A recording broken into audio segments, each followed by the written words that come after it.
68절 말씀으로 청종하지 아니하는 결과, 청종이라는 것은 듣는 거죠. 듣지 않은 결과죠.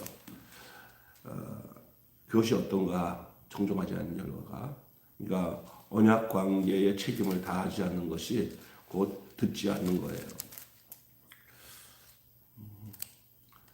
그 결과가 무엇이냐? 한 사람의 죽음은 그와 관련된 아주 총체적인 세계의 종말이기도 합니다. 죽음이 지나간 세계는 결코 이전과 같을 수가 없습니다.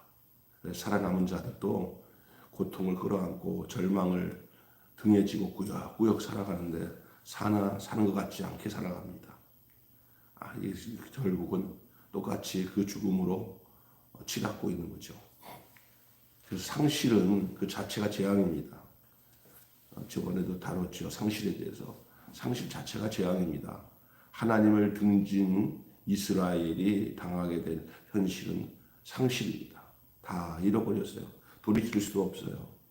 그것이 오늘 세 가지로 구체적으로 기록되어 있는데, 첫째는 재앙과 질병으로입니다. 재앙과 질병으로. 구원을 베푸신 하나님의 율례를 받들지 않고 경청하지 않은 것은 관계를 지속할 의사가 없다는 의도적인 거절입니다. 반복되는 얘기지만 하나님의 말씀을 듣기를 거절하고 그 하나님과의 단절된 삶은 오만 가지 다른 모든 재앙과 질병에 찾아오게 되는 길목입니다. 단절로 인한 혼돈은 이스라엘이 감당할 선택의 결과이죠. 창조주의 그 명과 창조주의 그 법을 따르지 않을 때 창조 질서가 사라지는 거예요. 우리 삶에 우리가 사는 모든 세계 속에 하나님이 지어 놓으신 모든 그 속에 창조의 질서가 사라지기 시작하면 처음에 창조하기 이전의 모습인 흑암이 생기고 혼돈하고 피폐해져서 정말 모든 것이 무질서 속에서 되어지는 게 없게 되는 거죠. 우리 한 사람의 인생을 볼 때도 보면은 하나님의 새 창조로 인해서 하나님이 새롭게 사람을 영혼을 창조하잖아요. 그러면 첫째 나타나는 게 질서예요, 질서. 그의 인생에 자기가 멋대로 살아가며 덧없이 살아가는 적이 없어요. 다 말씀을 따라 착착착 질서 있게 살아가요. 반대로 하나님이 주시는 생명을 잃어버리고 그 창조의 삶이 우리에게서 떠나가고 단절이 되고, 그래서 처음의 상태로 돌아가서 창조 이전으로 돌아가면은 뭐가 되냐? 무질서가 찾아와요. 그 무질서로 인하여서 재앙이 찾아오고 질병이 찾아오는 것은 당연한 거죠. 재앙과 질병은 바로 무질서의 결과입니다. 그래서 하나님을 제대로 만나서 믿음 생활 잘하면은 그 모든 삶에 재앙이 물러가고 질병이 물러가는 것은 당연한 규결이고 결과인 줄로 믿습니다. 그러나 반대로 하나님의 말씀에 대해서 경청하지 않고 다시 그 하나님과 단절된 삶을 살리는 것부터 나타나는 것이 뭐냐면은 무질서예요. 이게 다른 면으로 말하면 죽음의 증상이라 할 수 있습니다. 죽음의 증상. 한 영혼이 그렇고 어떤 단체도 그렇고 공동체도 그래요. 그게 다 새롭게 창조되지 않으면, 그래서 그 창조의 주가 누가 창조의 주가 되냐?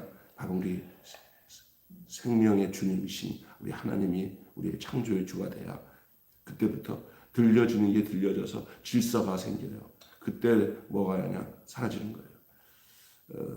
이게 이제 몸에 병이 걸린 사람들이 의사에게 진단을 받고 그 몸 안에 있는 모든 잘못된 바란스나 잘못된 것들 다 고쳐서 어느 정도 다 안정을 취하잖아요. 그때부터는 질서 있게 몸이 돌아간다는 거예요. 몸에 이렇게 여러 가지 질서가 무너져 버리면 그때부터 나타나는 게 여러 가지 고통과 혼돈이 찾아오는 겁니다. 이런 육체의 모습, 육체의 현상에서도 이 영적인 내용들을 찾아낼 수가 있어요. 바로 그렇습니다. 우리가 그래서 대사증후군이라고 잘 먹고 잘 사는 게 굉장히 건강에 좋은 줄로 믿습니다. 그래서 잘 먹고 잘 소화하고 잘 배출하면은 그때부터 모든 병이 사라져요. 할렐루야. 그냥 못 먹어서 또 너무 잘못 먹어갖고 너무 과하게 먹어갖고 몸에 밸런스가 무너지는 거죠. 알기는 참 잘 알아요, 저도. 그러나 이게 몸의 구조랑 영적인 상태도 같다는 사실입니다. 하나님과의 관계가 잘 되면 어떤 질서가 잡히죠. 그러나 무질서로 나타나는 결과가 재앙입니다. 재앙. 무질서로 나타나는 것이 질병입니다. 또한 어떤 것이 나타나냐? 상실과 절망이 나타나는 거죠. 가나안은 하나님과 함께 거하기 위해 언약한 땅인데 하나님을 버리면서 그 땅을 소유하는 것은 의미가 없습니다. 맞는 말이죠. 자, 봐봐요. 이 가나안이라는 하나님이 인도하신 그 약속의 땅, 가나안의 백성들이 도착했는데 하나님과 함께 거하기 위해서 약속된 땅이니까 그 땅이. 그런데 하나님을 버리면서 그 땅을 얻으면 무슨 소용이 있어요? 이게 뭘 의미하는지 아세요? 이 땅에서 축복을 누리는 삶을 산다고 하면서 진작 축복을 주시는 하나님을 버리고 그 축복을 누리면 아무 소용이 없는 거예요. 두 남녀가 사랑을 해요. 결혼을 했어. 우리는 어느 것보다 당신이 전부야, 당신이 최고야. 그러다가 진짜 꿈에도 그리는 저 푸른 초원 위에 그림 같은 집을 짓고 아주 좋은 집에 들어와서 사는데 그 집에 들어와서 살기 전까지는 어려워도 진짜 서로 굉장히 사랑하는데 그 넉넉하고 좋은 집에 들어와서는 집만 서로 좋아하고 둘이 좋아하는 건 없어졌어요. 그러면 무슨 소용이 있습니까? 하나님을 잘 섬기기 위해서 가나안이 필요한 거지. 가나안 땅에 들어왔는데 하나님을 버리면 무슨 의미가 있어요? 이스라엘의 모습이 그와 같은 거예요. 지금 가나안 땅에 들어와서 하나님을 버리고 가나안 종족들이 섬기는 우상을 따라 그냥 바람난 여편네처럼 그냥 전부 제정신 없이 살아가는 거예요. 돈의 유혹에, 쾌락의 유혹에 하나님을 떠나서. 그러니 모든 것이 다 상실돼, 다 버리고 다 잃어버리는 거예요. 결과가 그렇잖아요. 결과가. 결혼을 위해 준비한 신혼집에 덩그렇게 혼자 남아있는 것은 얼마나 큰 고통이에요. 오늘 본문에 나오잖아요. 결혼을 위해 준비한 신혼집이 아무도 없어.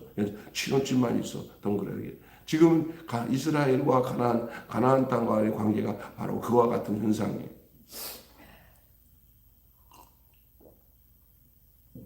모든 것을 잃어버렸어요. 상실했어요.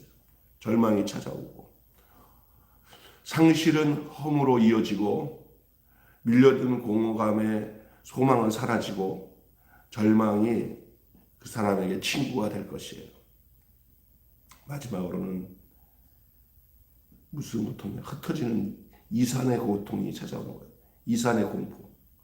이산이라는 것은 흩어진다는 거예요. 뿌리가 뽑혀 버려진다는 것은 소속 없는 나그네가 된다는 것입니다.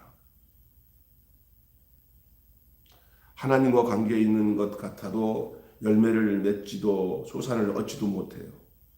겉으로는 뭐 다 되는 것 같은데 안에는 아무 열매가 없어요. 누구와도 연결되지도 못하고 티끌처럼 바람에 날려 버려지는 가라지와 같습니다.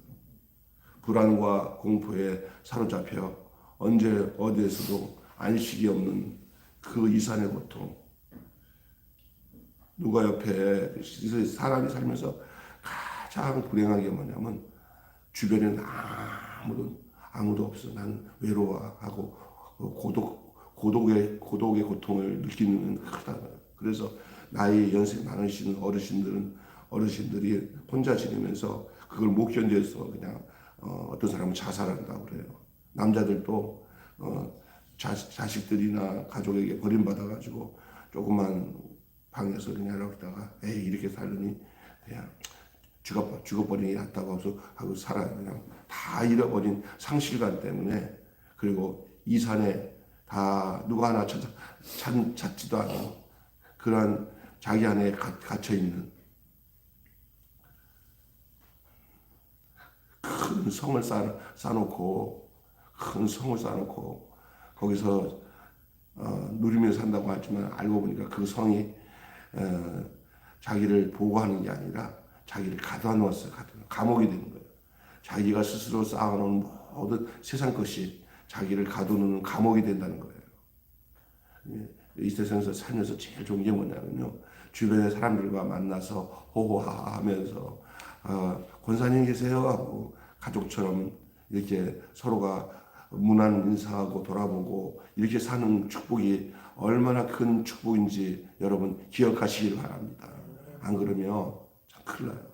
우리 누구야, 이익선 장로님이 나한테 와가지고 목사님 저 같이 오신 저분요 잘해드리래요. 그래서 하여간 피치 못할 사정으로 가족들한테 억울하게 진짜 사람 살다 보면 억울하게 그렇게 돈도 다 날리고 사람이 배운 것도 잘 배웠는데도 불구하고 생각이 좀 깊으니까 이렇게 어찌 자살할 것 같다는 힘이 들어서 교회를 데려갔다는 거예요. 예? 처음에 우리 여기 서종호도 거의 그 직전까지 있었다가 그 고비를 넘긴 건데 주변에 느끼는 게 있어요. 저 사람들 다 자살하겠다. 그러면 제일 아픔이 우리 인생에서 순간 사탄이 공격하는 게 뭐냐면 상실감과 이산의 흩어져 버려가지고 아무런 이산의 공포로 인해서 자기 안에 감옥을 만들어 놓고 고독하게 죽음을 선택하는 사람들이 있다는 거예요. 이건 어떤 면에서는 하나님의 말씀에 대한 청종이 전혀 없으면 이런 현상이 오게 되는 거예요. 제가 분명히 믿기는 하나님의 말씀을 귀를 열어 실제로 듣기 시작하면은 절대 자살 안 합니다. 자살할 수가 없어요. 왜? 하나님 옆에서 말씀하는 아무개야. 성경을 읽을 때도 말씀하고 예배를 드릴 때도 말씀하고 그러면서 하나님이 그 시시때때로 하나님이 위로의 말씀도 주고 격려의 말씀도 주고 소망의 말씀도 주고 어떨 때는 막 그냥 나를 야단을 치시기도 하고 하나님이 그런 관계 속에서 그 사람은 여호와의 말씀을 청종함으로 그의 삶에 이산의 공포나 상실의 절망이나 재앙과 질병이 찾아오지 않고 그의 삶에 하나님이 주신 질서가 그 안에서 이루어지게 되는 줄 믿습니다. 구약에서 이 들으라는 말은 단순히 절대의 복종이 아닌 청종입니다. 청종, 곧 경청과 순종의 상태를 청종이라고 하는 거예요. 경청과 순종을 합쳐놓은 것이 청종이에요. 경청, 순종 합쳐가지고 청종. 이게 듣는 태도, 행동, 이거는 분리될 수가 없는 거예요. 이 말은 뭐냐? 저놈 자식 좀 진짜 말 잘 듣네. 그 말은 뭐냐? 알아듣고 그대로 순종한다는 거예요. 네. 저놈 자식은 진짜 말 안 듣네. 내가 뭘 안 들어요? 다 알아들었는데요. 야 임마, 알아들었으면 해야 되지 않냐? 그러니까 하는 게 듣고 순종하는 것이 뭐냐면 청종이에요. 청종. 이 청종이 얼마나 중요한지 몰라요. 청종은 듣고 그대로 행동으로 옮겨져서 완전하게 그것이 그의 삶에 들은 대로 사는 그 실제가 이루어지는 상태가 청종입니다. 이 말은 듣는 태도와 행동이 분리될 수 없다는 거예요. 오직 말씀을 존중하고 경청하는 태도로 순종하며 행할 때 하나님의 사랑, 하나님과의 사랑, 이웃과의 사랑의 관계가 점점 확장이 되고 그 사람은 질서가 형성이 되고 그 안에 주님이 주시는 평강과 행복이 싹트게 되고 자라게 되고 열매가 맺게 되고 뿌리가 깊이 들어가게 되어서 참된 안식을 얻게 되는 줄 믿습니다. 이 심지가 견고한 자에게 평강을 더하신다고 하잖아요. 존재의 뿌리가 깊어져 안식을 누리게 되는 줄로 믿습니다. 자, 한마디로 의롭고 신실하신 하나님을 존중하지 않는 것은 그 자체로 재앙이다. 다시 얘기합니다. 의롭고 신실하신 하나님을 존중하지 않는 것은 그 자체로 재앙이다. 오늘은 청정하지 않는 결과가 바로 재앙과 질병, 상실과 절망, 이산의 고통을 찾아오게 하는 그 결과로 나타난다라는 사실을 알고 그것을 반대로 생각하면 잘 청정하면 우리 안에 존재의 뿌리가 깊어져서 참된 평강과 안식을 누리게 된다는 사실입니다. 기도하겠습니다. 하나님 아버지, 은혜와 사랑을 감사합니다. 경청과 순종의 결과가 바로 청정인 줄 믿습니다. 잘 하나님 말씀을 들을 수 있는 길을 열어 주시옵소서.